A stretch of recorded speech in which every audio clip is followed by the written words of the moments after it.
여러분이 누군가에게 좀 뭐 추천해 달라고 부탁을 할 때 묻지도 않고 따지지도 않고 두말하지도 않고 여러분을 아주 좋게 추천해 주실 만한 분이 떠오르는 분이 혹시 계십니까? 반대로 누군가가 나에게 나를 좀 추천해 주세요라고 할 때 100% 이 사람은 뭐 볼 것도 없어 최고야라고 말해 줄 수 있는 그 사람이 혹시 떠오르십니까? 저는 요즘에 이런 생각이 들어요. 지난 날을 돌아보니까 참 이게 별것도 아닌 일에 많은 사람을 잃었다라는 생각이 들어요. 날카롭기도 했고 비판적이기도 했고요. 또 공격적이기도 했습니다.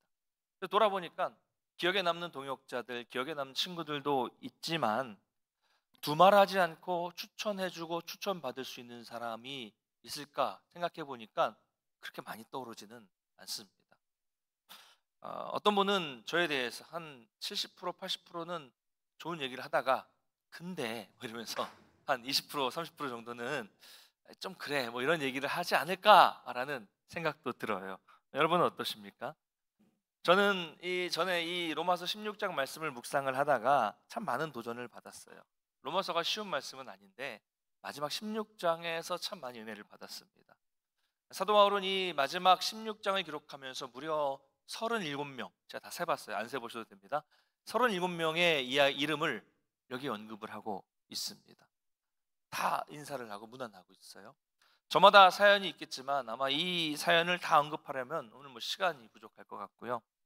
이 중에 나오는 일부 여성은 제가 예전에 여전도 헌신 예배 때 한번 말씀을 잠깐 나눈 적이 있었습니다.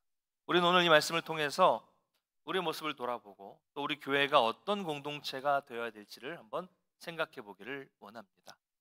먼저 이 본문을 읽을 때마다 이런 본문, 족보나 이름이 나올 때마다 불만에 쌓인 분들이 계실지도 모르겠어요. 성경에 쭉 읽다가 이름이 나오면 어렵고 또 많이 나오기도 하고 이게 무슨 의미가 있을까라는 생각이 들어서 지루해지고 대충 그냥 눈으로만 훑어서 아니면 그냥 뭐 16장 확 넘어가고 뭐 이런 분들이 계실 수도 있어요. 그러나 여러분 한번 생각해 보십시오. 더 깊이 생각해 보면 왜 기록했을까를 생각해 보면 좋을 것 같아요. 왜 성경에 여러 가지 중요한 얘기 많은데 왜 이름을 기록했을까 생각해 보면 이 속에는 교회라는 이 공동체의 따뜻함, 교제가 있다는 것을 알 수 있겠고요. 또 이 공동체 안에서의 아름다움이 담겨 있다는 것을 발견하게 됩니다. 이 본문에는 목회자로서의 바울의 그 애틋한 감정과 그리고 이 성도들을 향한 애정, 그리고 로마 교회를 방문하고 싶은데 방문하지 못하는 것에 대한 보고 싶어하는 그리움이 이 말씀 안에 담겨 있는 것이죠. 근데 그렇다면 여러분 당시에 로마 교회 안에는 이 37명이 전부였을까요? 그렇지 않습니다. 훨씬 더 많은 사람이 있었지만 그 중에서도 사도 바울은 마지막 이 로마서 편지를 마무리하면서 이 사람들만 이름을 부르면서 이렇게 문안을 하고 있습니다. 왜 이들의 이름을 불러가면서 이 로마서를 마무리할까요? 여러분, 목회자가 떠나 있는데 그 사람을 기억하고 그 이름을 부르며 문안하는 이유는 딱 한 가지입니다. 기억될 만한 아주 좋은 신앙생활을 했기 때문이에요. 그냥 로마 교회를 생각하면 그냥 생각나는 사람, 로마에 있는 교회, 탁 떠오르는 사람, 그런 사람들이기 때문입니다. 사랑하는 우리 성도 여러분, 여러분 어떠십니까? 나의 삶이 또 내 신앙이 다른 여러 성도들, 또 선배, 후배, 또 우리 교육자들, 또 자녀들에게 여러분의 신앙이 삶이 좋은 인상으로 남아 있을까요? 어떨까요? 여러분 우리가 인생을 산다는 것은 무엇일까요? 인생을 살아가면서 우리는 그 살아온 자치마다 흔적을 남기는 겁니다. 흔적을 남기는 거예요. 남아있는 사람들에게 기억을 남기는 것입니다. 이게 우리 인생이죠. 우리 교회도 이제 65년의 시간을 보내면서 그 역사 속에서 지금은 천국에 가셨지만 그 이름만 떠올려도 가슴이 뭉클해지시는 그런 장로님, 권사님, 집사님들 계시잖아요. 그 모습만 떠올라도 그 열심히 있는 모습, 헌신하는 모습에 막 소름이 돋는 그런 선배들이 계시죠. 저는 잘 몰라요. 저는 잘 모르지만 여러분의 기억에 남아있는 그 65년 역사 속에 남아있는 분들이 분명히 계실 것입니다. 저는 떠난 지 오래됐지만 저희 모교회에 그런 분들이 아직도 떠올라요. 늘 뜨겁게 기도하셨던 기도의 장로님, 늘 새벽 제단을 찾고 지키셨던 우리 권사님, 또 연세가 드셨어도 계속 중고등부 아이들을 위해서 교사를 하셨던 제 담당했던 고등부 선생님, 권사님, 지금도 독일에서 기도하고 계시다고 하십니다. 온갖 꾸준 일을 다 담당하셨던, 청년 시절부터 다니셨던 그 집사님, 그런 분들의 모습이 떠오릅니다.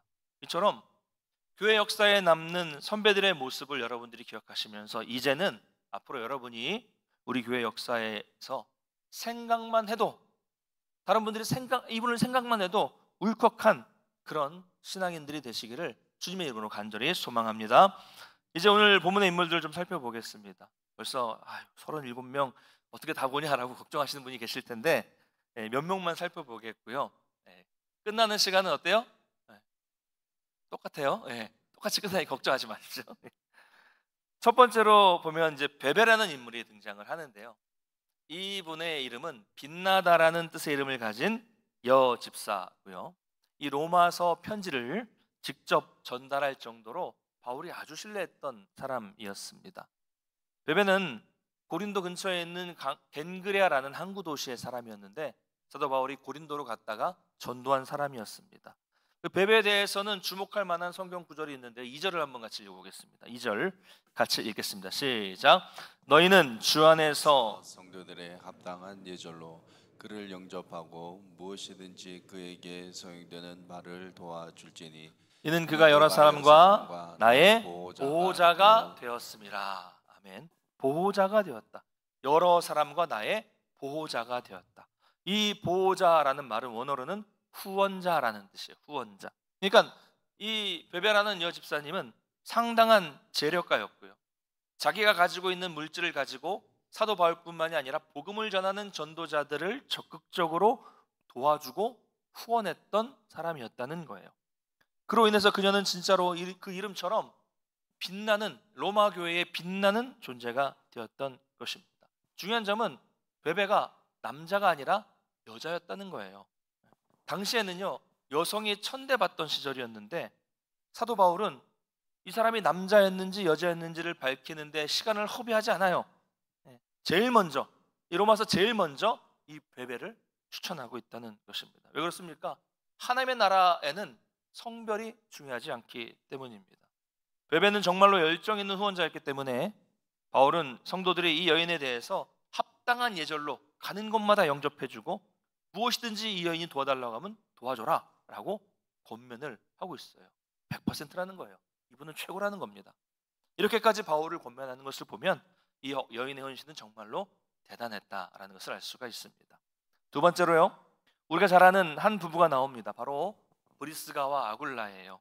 바울은 성경 곳곳에서 이 부부를 소개하고 있는데 성경에 나오는 가장 이상적인 커플이 있다면 바로 이 부부입니다.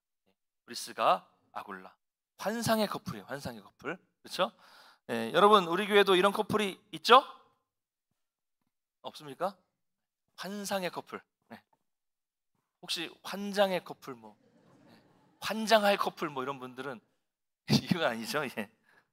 그래서 사실 이 자리에 부부가 같이 나오신 분들도 계시지만 보니까 같이 다 떨어져 앉아 계신 분들 대부분인 것 같은데, 어쨌든 실제로 사실 그 부부가 한 마음으로 교회를 같이 섬기는 것은 이게 대단히 어려운 일입니다. 대단히 어려운 일이에요. 보통 남편은 아주 헌신적인데 아내가 엇박자로 힘들게 하는 그런 부부도 있고요. 또 반대로 아내는 정말 열심히 헌신하는데 남편이 타박하는 경우가 훨씬 많죠. 남편들은 뭐라고 합니까?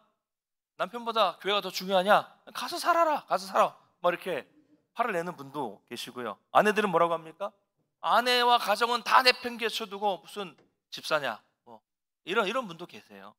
이런 식이라면요, 이 남편, 아내가 서로 이런 식이라면 교회에서 봉사하고 헌신하고 섬기는 것은커녕 이거는 신앙생활 하는 것 자체가 힘들어지는 겁니다. 이게 참 어려운 일이에요. 함께 같은 마음을 가지고 발걸음을 같이 맞춰서 걸어가는 거, 이게 되게 어렵습니다. 먼저 가서도 안 돼요. 뒤떨어져서도 안 돼요. 같이 발 맞춰서 간다는 거 정말 어려운 일이에요. 그런데 같이 섬긴다는 것은 정말 이상적인 일인데 바로 이 부부가, 브리스가와 아굴라가 그런 부부였다는 것이죠. 이들은 고린도에서 천막 만드는 일을 했고 사도 바울도 천막을 만드는 일을 했잖아요. 그래서 만났습니다. 그리고 바울을 통해서 전해 들은 이 복음이 이 부부의 인생을 바꿨습니다. 바울은 1년 반 동안 고린도에서 복음을 전하고 교회를 개척했는데 이 부부는 늘 그림자처럼 바울을 따라다니면서 헌신하고 섬기는 부부가 됐습니다. 자, 그러면 이 사람들이 어느 정도 헌신했길래 이렇게 얘기할까요? 우리 4절 한번 읽어보겠습니다. 4절 시작.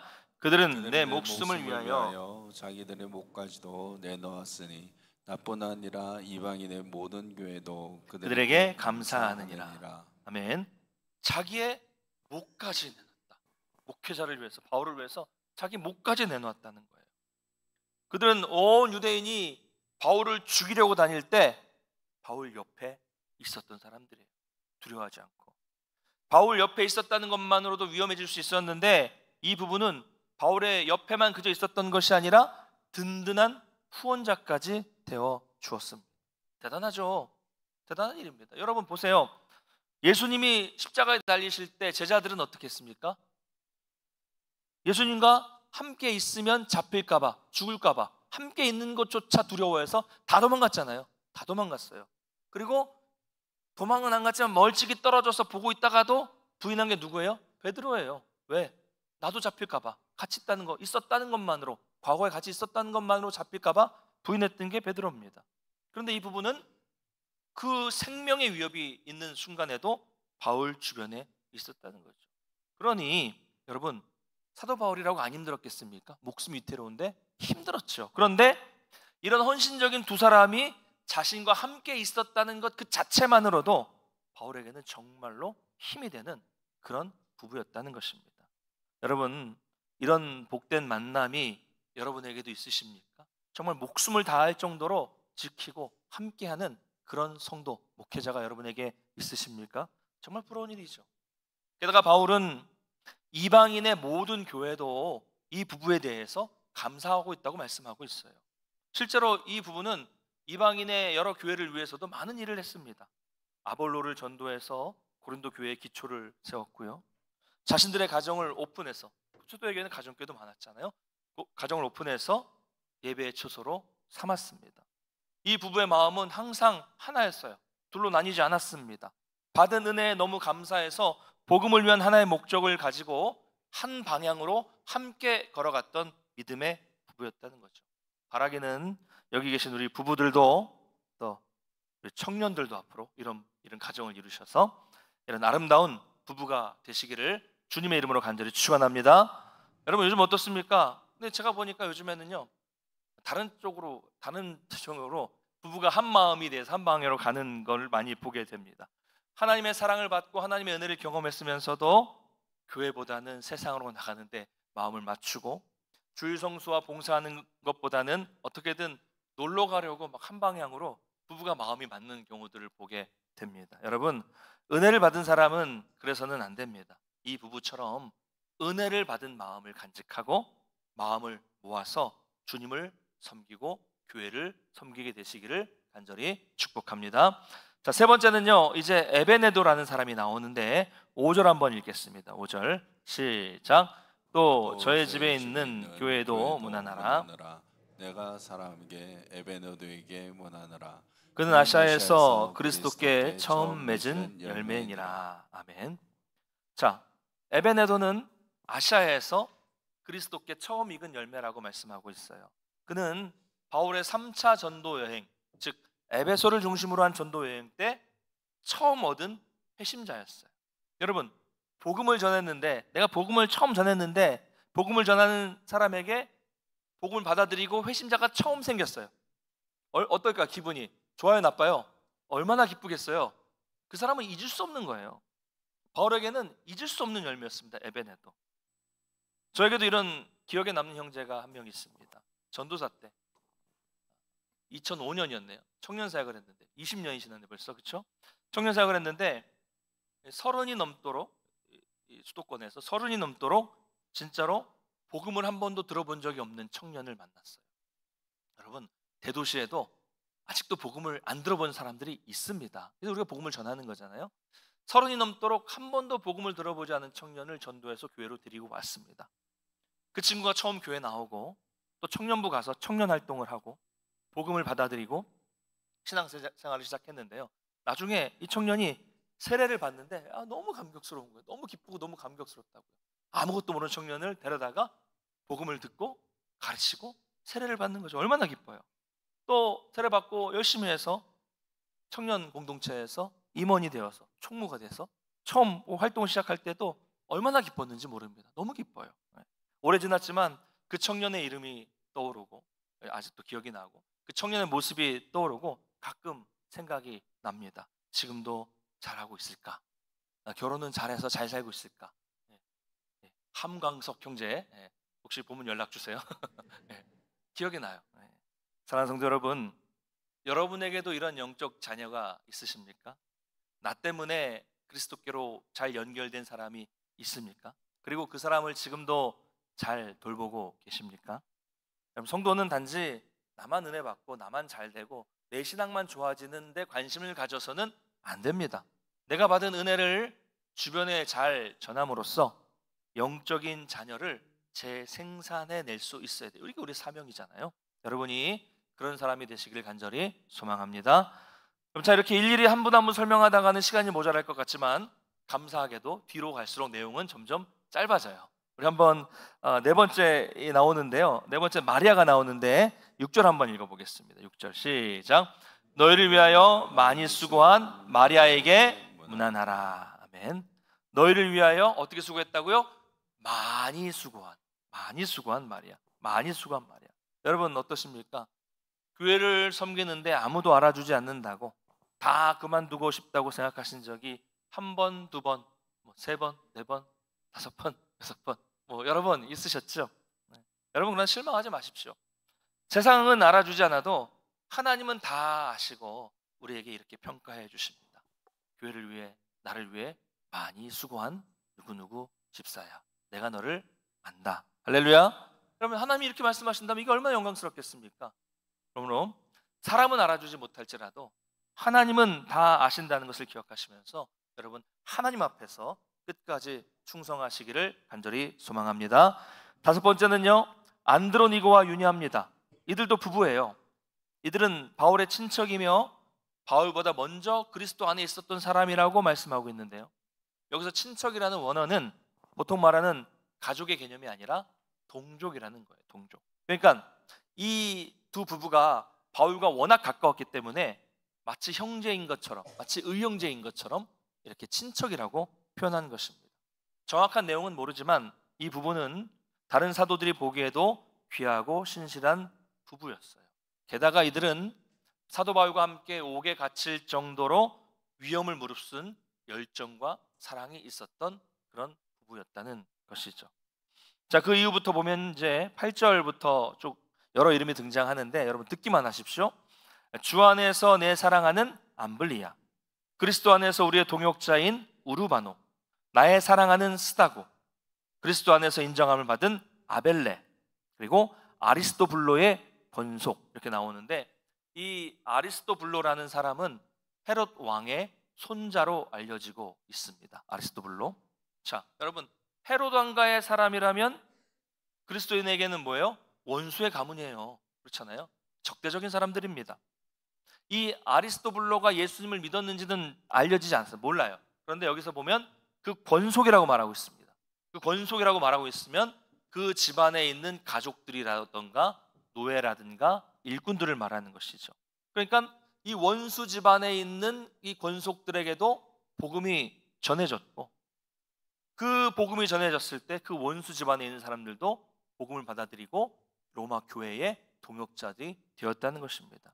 여러분 이것을 통해서 알 수 있는 것은 복음은 원수에게나 어느 누구에게나 차별 없이 전해진다는 것을 알 수 있습니다. 결국 하나님은 그 원수들을 통해서도 영광을 받으시는 분이시다라는 것을 알 수가 있어요.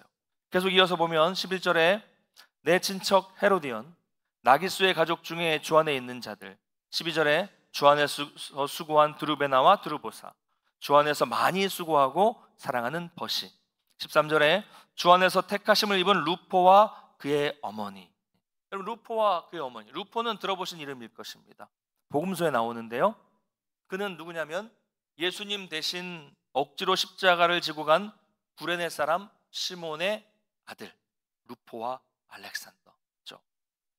자, 여러분, 우리가 전에 살펴보았지만 이 시몬이 시골에서 올라와서 갑자기 이 예수님 사형수가 지고 가는 십자가, 피에 쩔어 있는 그 십자가를 갑자기 강제로 너 와, 일로 와. 로마 군병이 와서 너 일로 와, 이거 졌어요. 기분이 좋은 일일까요, 나쁜 일일까요? 좋아요, 나빠요? 요즘 애들 말로 좀 죄송합니다. 기분 더러운 일이잖아요. 네. 사형수의 피 묻은 십자가를 이렇게 끌고 올라가야 되니까 얼마나 그 삶 속에 안 좋은 기억으로 남았겠습니까? 네? 그렇죠? 그런데 이렇게 보면 아버지가 그렇게 십자가를 억지고 지고 한 것도 결국은 하나님의 은혜였다는 것을 알 수가 있어요. 자기는 이 시몬이 어떤 생각으로 십자가를 지고 갔는지는 모르겠지만 어쨌든 그것이 계기가 되어서 평생 잊을 수 없는 계기가 되어서 그 가족이 구원을 받았어요. 그리고 이제는 그 가족이 그리스도의 일에 동역하는 로마 교회의 사도 바울의 엄청난 동역자가 되었다는 것입니다. 루포 아들 알렉산더, 그리고 그의 어머니 누구예요? 시몬의 아내예요. 가족들이 다 구원받게 되었다는 것입니다. 이렇게 이 시몬은 뭐 기분이 나빴을지 모르겠지만 어쨌든 하나님의 인도하심은 우리의 생각을 초월한다는 것, 그 일로 인해서 모두가 구원받는 역사가 나타났다는 것을 알 수 있습니다. 우리 마지막으로 16절을 한번 같이 읽겠습니다. 시작. 너희가 거룩하게 입맞춤으로 서로 문안하라. 그리스도의 모든 교회가 다 너희에게 문안하느니라. 아멘. 네. 바울은 거룩한 입맞춤으로 서로에게 문안하라고 권면하고 있습니다. 여러분, 우리 정서에 입맞춤 그러면 아유 무슨 남사스럽게 무슨 성도들끼리 입맞춤 이렇게 생각하지 마시고 오해하지 마십시오. 초대교회는 형제가 형제에게, 자매가 자매에게 입맞춤을 하는, 이렇게 교제하고 인사하는 풍습이 있었습니다. 특히 그 시대에는 예수를 믿는 것이 엄청난 핍박과 죽음을 가져오는 것이었어요. 그래서 이 거룩한 입맞춤이라는 이 인사는 목숨을 다하는 동료들끼리 생사를 매일매일 확인하는 인사였다는 것이죠.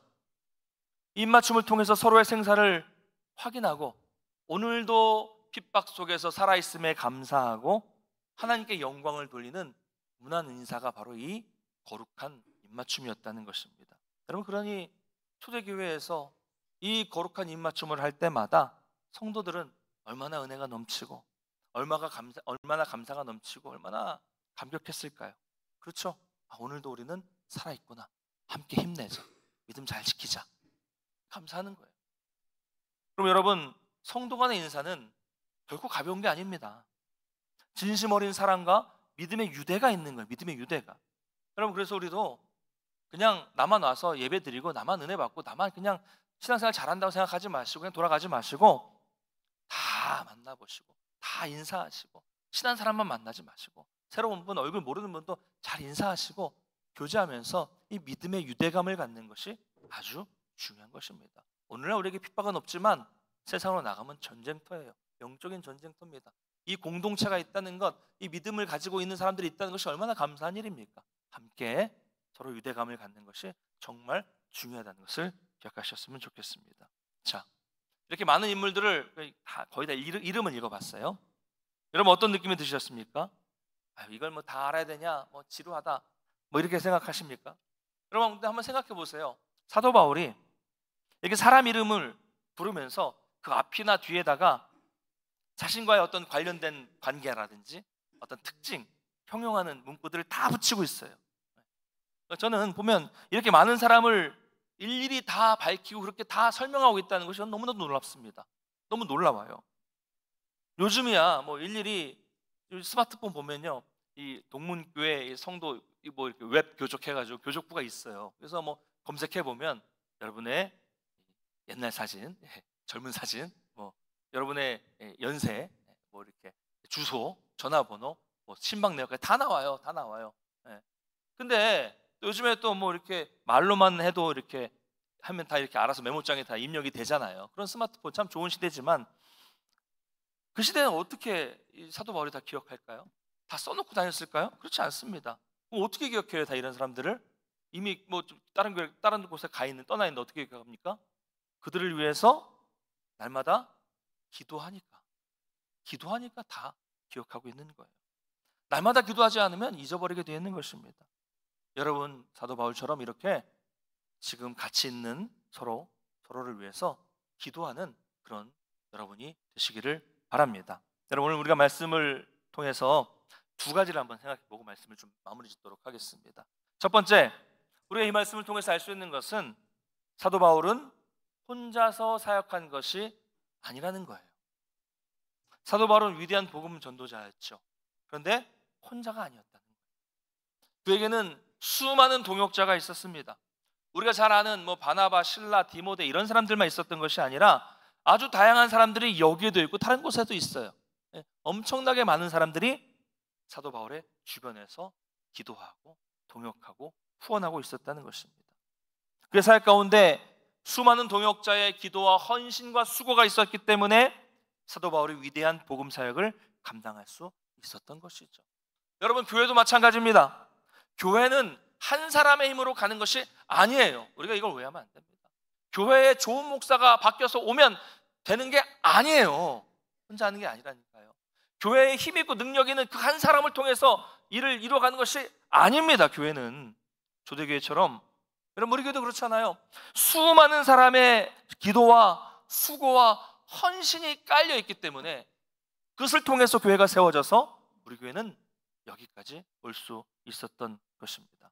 바울은 이것을 알았기 때문에 이 긴 지면을 할애해서 한 사람 한 사람을 다 일일이 기록하고 있는 것입니다. 여러분 바울도 이 정도라면 우리 주님은 어떠실까요? 우리 주님은 지금 여기 계신 여러분들을 한 분 한 분 일일이 다 기억하고 계신다는 사실을 잊지 마시고 더욱 힘있게 여러분의 자리에서 맡겨진 사명을 감당하시기를 축복합니다. 두 번째, 우리는 이 말씀을 통해서 다양성과 함께 통일성을 발견할 수 있습니다. 여기에 참 다양한 사람이 등장을 해요. 부유한 귀족, 노예, 황제의 손자, 황제에 연관된 사람들, 여자, 유대인, 이방인 다 함께 섞여 있어요. 교회라는 이름으로. 중요한 것은 이 다양한 사람들이 모여 있으면서도 로마의 교회는 통일성이 있었다는 거예요. 사실 보십시오. 얼마나 많은 문제가 생길 수 있는 조건이었습니까? 그러나 로마 교회는 하나됨, 통일성을 가지고 있었습니다. 바로 예수 그리스도 안에서 하나였어요. 노예 제도가 있는 시대였지만 노예와 주인이 함께 교회 안에서는 떡을 떼고, 남자와 여자가 차별이 있고 여자가 천대받는 시대였지만 남자와 여자가 함께 모여 떡을 떼고 신앙생활하는 아름다운 공동체가 여기 있었다는 것이죠. 여러분 우리는 어떻습니까? 우리도 정말 다양하죠. 나이도 다르고 뭐 자라는 환경도 다르고 학력도 다를 것이고 직장도 다르고 뭐 생각하는 거 다 다양합니다. 근데 우리가 여기 왜 모여 있습니까? 왜 모여 있어요? 바로 예수 그리스도 때문입니다. 할렐루야. 밥 먹으러 온 것도 아니고 뭐 친구 만나러 온 것도 아니고 뭐 장사하러 돈 벌기 위해 온 것도 아니잖아요. 다양하지만 오직 예수 그리스도의 사랑이 너무 크기 때문에 받은 사랑이 너무 커서 우리는 여기 있는 것이죠. 간혹 생각이 달라서 문제가 생길 수도 있어요. 그럴 수 있어요. 교회는 그럴 수 있습니다. 그러나 우리는 다 예수 그리스도 안에서 통일된 몸이요 한 가족이라는 것을 우리가 기억해야 합니다. 여러분 말씀을 맺겠습니다. 주 안에서 사랑하는 우리 동문교회 성도 여러분, 여러분은 과연 서로에게 어떤 사람으로 기억되고 싶으십니까? 옆 사람을 보라 그러면 또 쑥스러워하시니까 그러지 않겠지만 옆에 있는 분들이 나를 소개한다면, 또 우리 교회의 교육자들이 나를 소개한다면 어떻게 생각하고 어떻게 소개할까요? 복음을 위해 수고한 나의 동역자입니다. 저분은 정말 충성된 일꾼입니다. 최고입니다. 볼 것도 없습니다. 여러분 이러면 좋겠죠? 할렐루야. 네. 그 반대가 되면 안 돼요. 아, 그 인간. 네. 이럴 때는 사람이라고도 안 거예요. 그 인간 뭐 그거 막 이렇게 하죠. 어? 정말 이상한 사람이야. 동문교회에서 그 사람만 조심하면 돼. 뭐 이런 일이 생기지 않기를 바랍니다. 여러분 정말 선하게 선한 영향을 끼치셔서 서로에게 좋은 말을 해주는 좋은 동역자가 되시기를 간절히 축복합니다. 또한 저는 오늘 말씀처럼 바울처럼 함께 울고 함께 웃고 함께 고난을 함께하는 그런 신실한 동역자들을 여러분들이 오늘부터 얻게 되시기를 바랍니다. 여러분 우리가 길어야 100년을 살까 말까 살까 말까 살까 말까 그렇잖아요. 길어야 100년이에요. 그런 인생인데 살지도 못할지도 모르는데 작은 이익 하나 얻으려고 사람을 잃고 하나 그 사람 내가 이겨서 동역자를 잃고서 무슨 이득을 보겠다고 바닥바닥 우겨가지고 이겨야겠어요. 그렇죠? 그 이겨서 뭐 살림의 보탬이 됩니까? 그거 이겨서 무슨 뭐 갑부가 됩니까? 여러분 우리가 작은 것 때문에 큰 것을 놓치지 않게 되길 바랍니다. 여러분의 작은 물질적인 이익이요, 작은 거 이겨가지고 어떤 승리감에 도취되는 것보다 한 사람의 동역자를 얻는 것이 훨씬 더 중요하다는 것을 여러분 기억하시기를 바랍니다. 싸워서 이기지 마시고요, 손해 보세요. 양보하십시오. 전도에 모여서 싸우지 마시고 양보하시고, 각 부서 모여서 막 서로 싸우지 마시고 즐겁게 그 사람이 막 주장하면 그래 네가 옳다 양보하시고 그 사람을 얻으십시오. 이겨서 뭐합니까? 무슨 영광을 보겠어요? 여러분 우리가 초대교회를 보면서 배워야 될 것이 바로 이런 부분입니다. 이런 부분이에요. 함께 가는 동역자라는 것을 기억하시고, 바울이 문안하고 있는 것처럼 이런 평생의 동역자를 여기 있어요. 여기 계신 분들입니다. 얻으시고 여기서 또 여러분들이 여기 있는 분들에게 그런 평생의 동역자가 되시기를 바랍니다. 그래서 우리 교회가 초대교회 같이 주님이 기뻐하시는 교회, 정말 거룩한 입맞춤으로 이 험한 세상 속에서 믿음의 연대감을 가지고 나아가는 아름다운 공동체가 되시기를 간절히 축원합니다.